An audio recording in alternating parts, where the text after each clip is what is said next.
Thank you very much, everybody. Nice to welcome you in on a cold spring evening.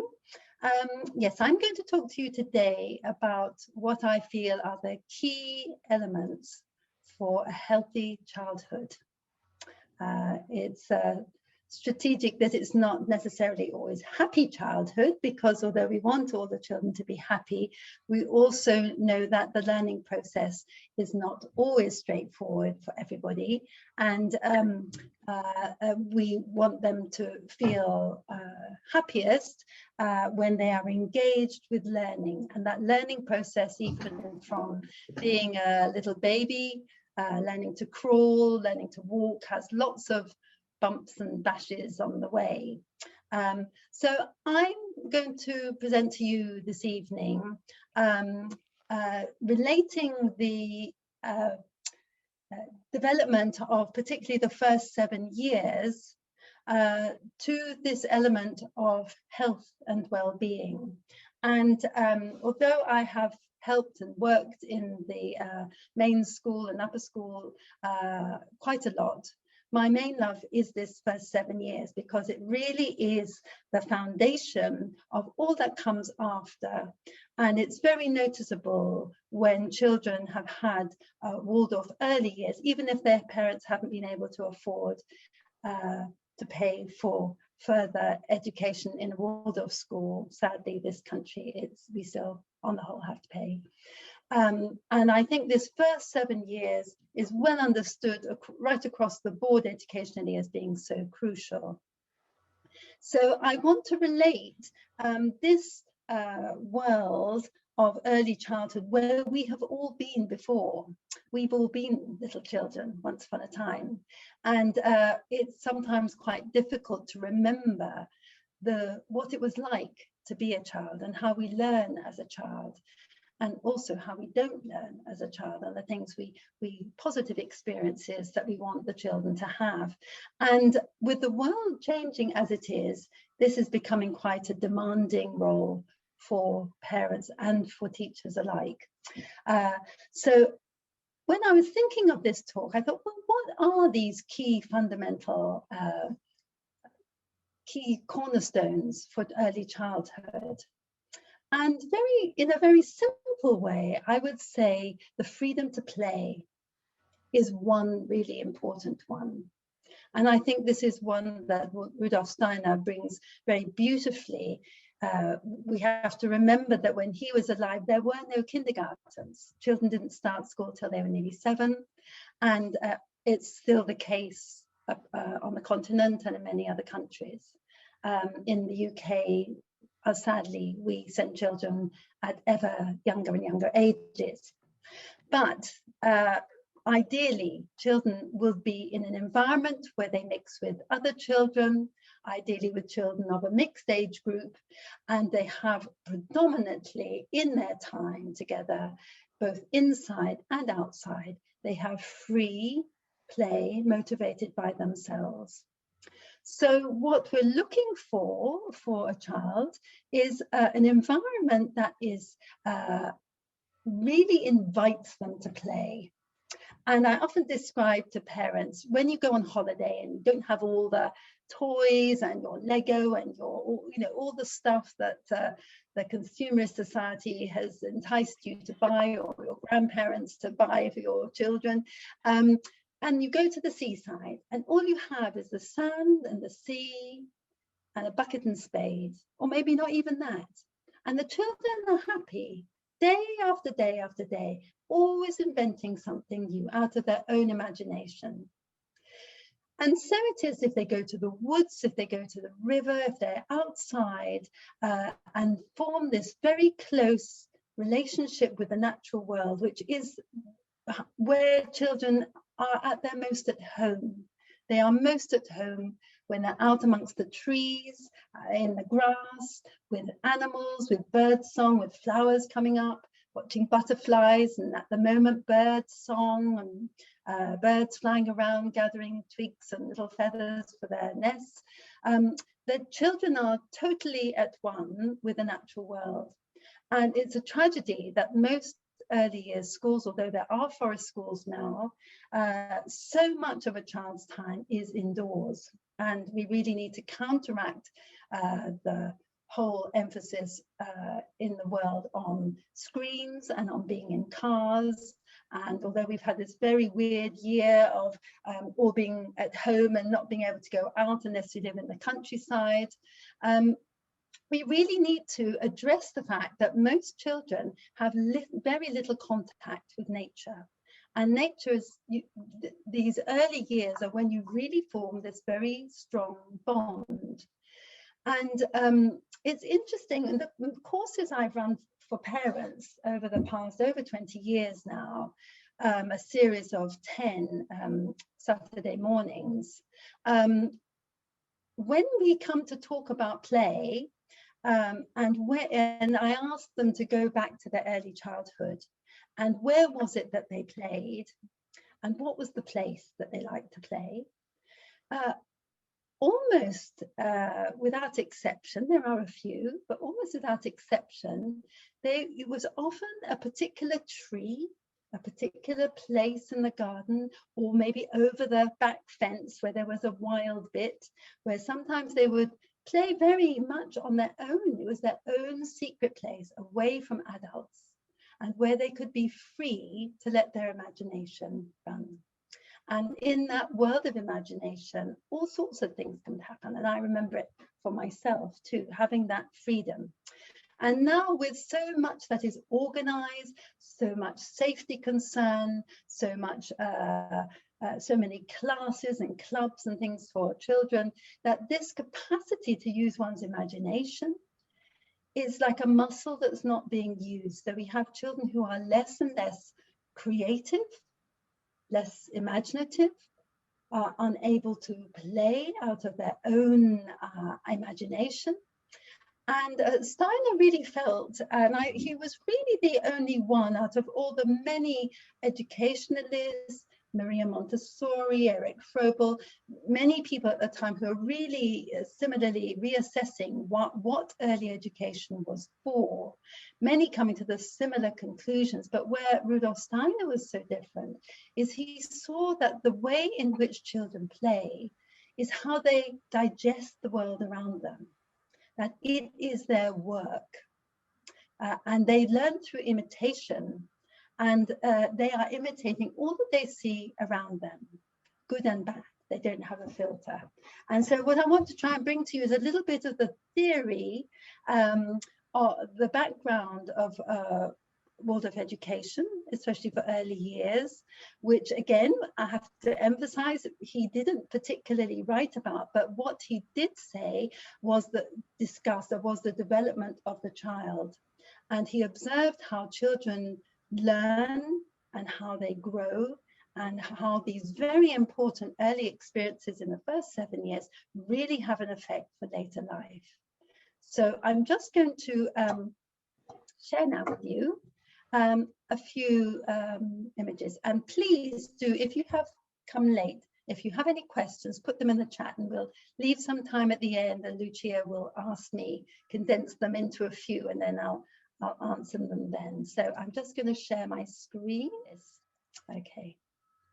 So I'm just going to briefly go through a few diagrams here to give you a picture of when we see a child, what is it we're looking at? What are we having to hold in our thoughts and in our hearts about each individual child? So the physical body is here. We can see that. We can see whether they're sturdy, strong, got brown eyes, blue eyes, freckled, whether they're serious looking, very light-hearted, what type of person they are. That manifests itself on a physical level. But we also have this soul, this inner being, which we have to come to get to know. And within each child, Steiner talks on many different books and lectures about how this spirit is already formed, that the child doesn't come as an empty page, that they have this spirit, which is each is individual and very well formed. So when we meet our own children, if we have had children ourselves, or if we are a teacher working in a school, this is what we are getting to know. Who is this person? Who is this spiritual being? How can I help you to do what you need to do in your life? And these 3 R's, not writing, arithmetic, but the kindergarten 3 R's are rhythm, repetition, and reverence. And these are the things which we work with, because they all nourish not only the physical body, but the soul of the child and the spirit of the child. And we'll just move on and we'll look at these in a slightly different way.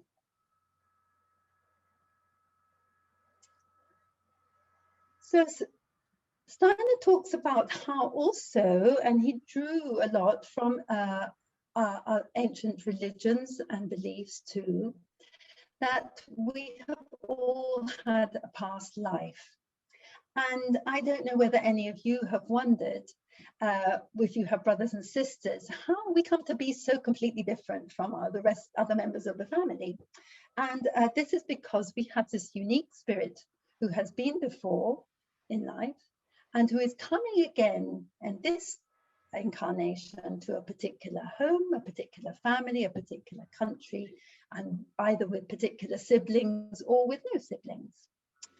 And all these circumstances are there because on this particular lifetime, we are going to be learning certain lessons. We have come with certain gifts and some with certain weaknesses, which we are going to have to learn about throughout our life. Now, if you can see this side here, we have, these are ages. So the spiritual world, we have been this long period of time in the spirit world, and then we are born. But Steiner says we are still very connected to the spiritual world. A little baby is very connected to that world still.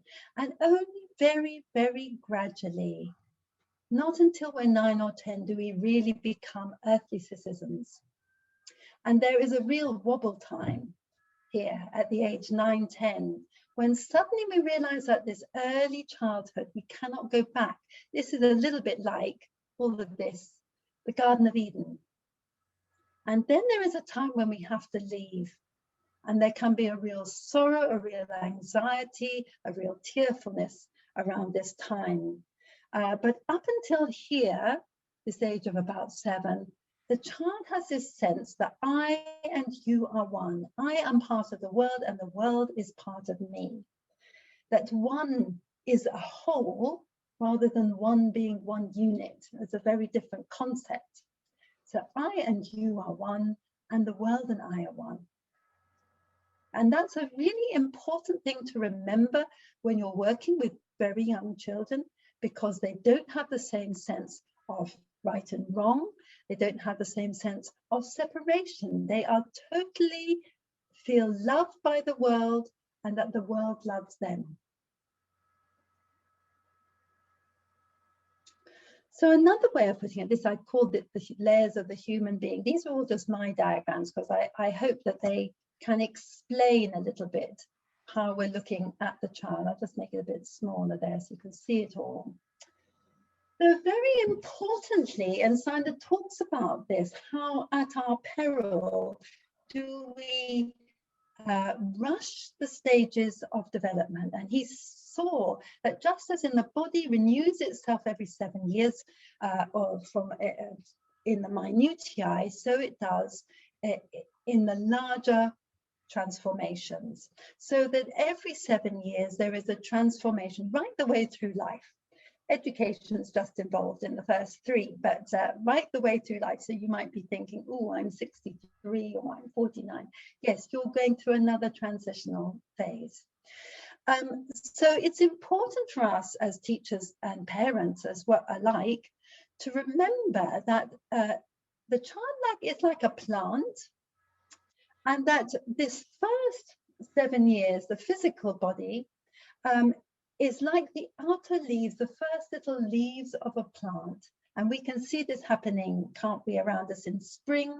The little sapling grows and these first very primitive leaves are there. But inside is the potential to be an oak tree, a poppy, a daisy, all sorts of different things. We don't know. So it's a little bit like the child. We don't know quite, who are you? What are you going to become? And we want to give that soil around the plant and around the child as much nourishment and that is rich and healthy and good for it, not over fertilize it, not overstimulate it, but to let it find itself in the right place, and that we allow that child to grow in the first 7 years in a very unhindered sort of way. And this doesn't mean to say in a wild and chaotic way, because the child needs rhythm, and Lucia talked about that need for rhythm and repetition through these early years last month. So what's happening in these first 7 years? The physical body is growing from a tiny little defenseless baby. We then have a 7-year-old who can jump and whistle and speak a mother tongue, and maybe speak a few other languages as well, ride a bicycle, do all the important things in life by the age of 7. And how have they learned all these things? Through imitation and through this wonderful will capacity. And this will capacity that we have in our limbs, in our hands, in our legs, this movement and desire to move and to learn about the world, is this will capacity. And what is a tragedy, and what Rudolf Steiner could already see in Austria and Germany at the time when he was had been asked to set up the first Waldorf school, that the ways in which children were taught were through fear and through a sort of parrot fashion learning, very much with authority as the fear element to make children learn. And he felt there needed to be a totally new way of working with children. And he saw that children naturally are interested in the world. They're curious. They never stop being interested. So we are actually hindering them in our form of education. That's what he saw in the 1900s. But also what he describes, and I will develop this a little bit more later, is that what is happening is not just the outer physical growth we can see, but the inner organs. And these inner organs are really making the basis for health for the future, for the 50, 60, 70-year-old adult. And we know from research in children who are abused, physically, emotionally, sexually abused, that the inner organs, not just because of interference, but on an emotional soul level, really react to the negative forces coming towards them. This feeling of being unloved, or anger, or cruelty, or coldness. All these forces come in and have an effect on the stability and well-being of the inner organs. And I will describe a little bit of this later on. But in the first 7 years, the child is really following the adults in their environment, their main carers, and begin in the kindergarten or parent and child groups to branch out to other people and to grandparents or neighbors or aunties and uncles or friends. And we follow them with, they follow us with devotion. They imitate everything we do, good or bad. So there's nothing like a child to sometimes use language which you think, oh my goodness, they're just copying something I've said, to realize that this devotion is such that they will imitate everything that we do. And that's how they learn. So they learn things, skills, and they also learn negative things which are not very helpful, like prejudice and racism and all these things, without really knowing what they really are saying. So in the next 7 years, we have this life force, which is related to the plant world, and the next 7 years, the astral, which is the soul world, the feeling life, more related to the animal kingdom, and then right at 21, the real birth of the individual spirit, the human, the intellect. So it really takes time for the individual to grow in a healthy way. And in our time, we want to speed everything up, but this form of education really works in a very different way. So if we look at this in another way, this will that I described, this physical growth of the inner body and the outer body and the limbs, what does it need? It needs protection. So we need to have regular times for bedtime, we need regular times for eating, regular times for play, lots of cuddles, lots of touch. And we look at the 12 senses and the ones which are so most relevant to children in the first 7 years.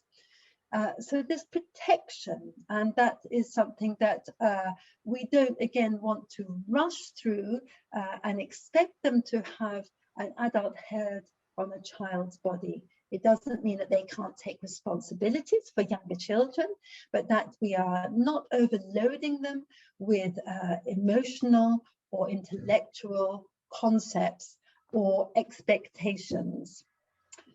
So in the next 7 years, then when the feeling life is becoming more something that they can express and explain to you, in the first 7 years, they're full of strong emotions, strong desires and frustrations, which we have particular ways that we like to deal with them in kindergarten and work very well in the home too. But in this next 7-year cycle, there is this emotional growth of friendships are really important, and how we feel towards each other. And this really needs guidance, not protection. We don't want to overprotect teenagers. They will just rebel against you. But we do need guidance. And in the last of 14, 21s, when the intellect is really blossoming now, and they can be more objective, they're not so I and you are one in the same way as a little child is anymore, but can be quite detached and more objective, then they need companionship, because they're going out into the world with new ideas, with a new identity of who they are, independent of the parents, independent of their teachers in school. And they need companionship because things go wrong and they sometimes need to come back and be supported. So Rudolf Steiner talks about how will, which is most dominant in the first 7 years, actually is this driving force which reaches right into the future of our life. This big motivation to learn, to adapt, to discover and be creative. And that's why he said we need to give them those full 7 years to really play and invent and discover things for themselves, because they have come as this well-formed spirit being, and they actually know what they need to do in their life. So we need to not hinder them, we need to help them on their way. And he spoke about how the feeling life really deals with the present, how we relate to each other, how we communicate with one another. And our feeling life is very much for the here and now, and our warmth and our engagement with others around us.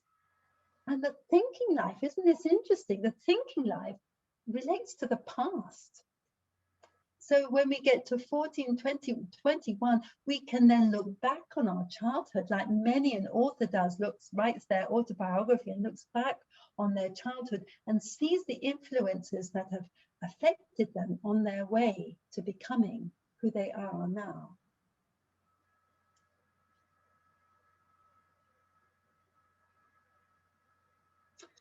So in the first 7 years, just to recap a little bit, we have this learning through imitation, and we need lots of repetition.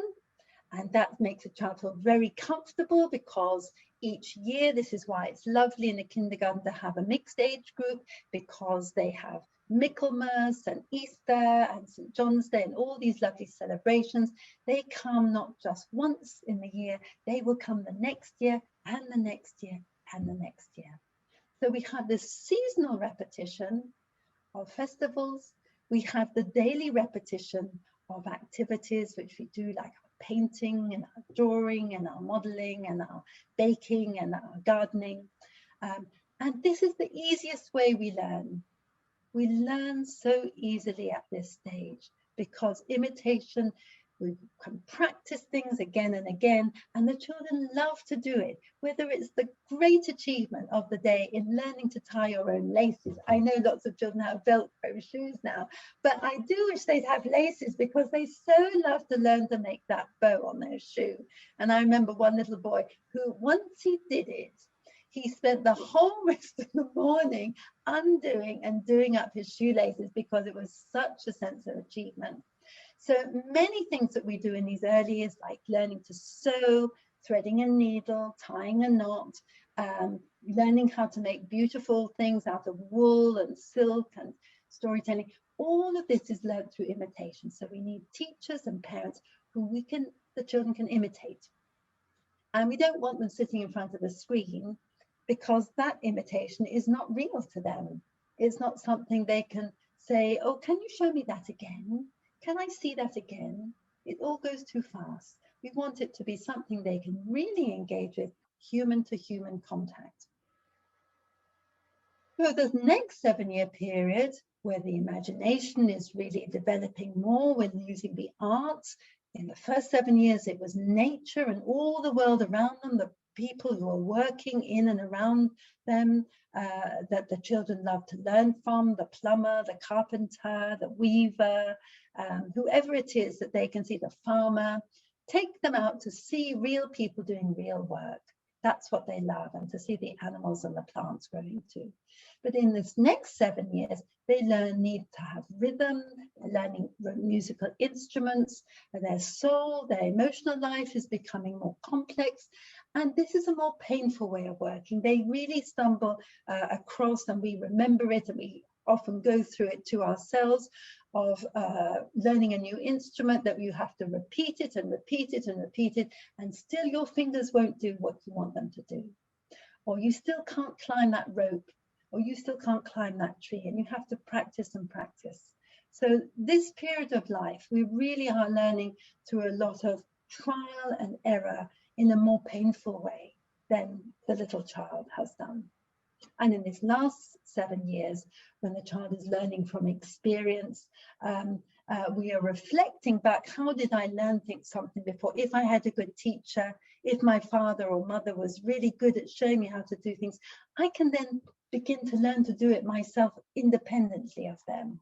And so we start to have reverence and real respect for those who have really helped us on our way. Sometimes it could be a grandparent who we've only known for a short time, but they really have taught us a lot in life.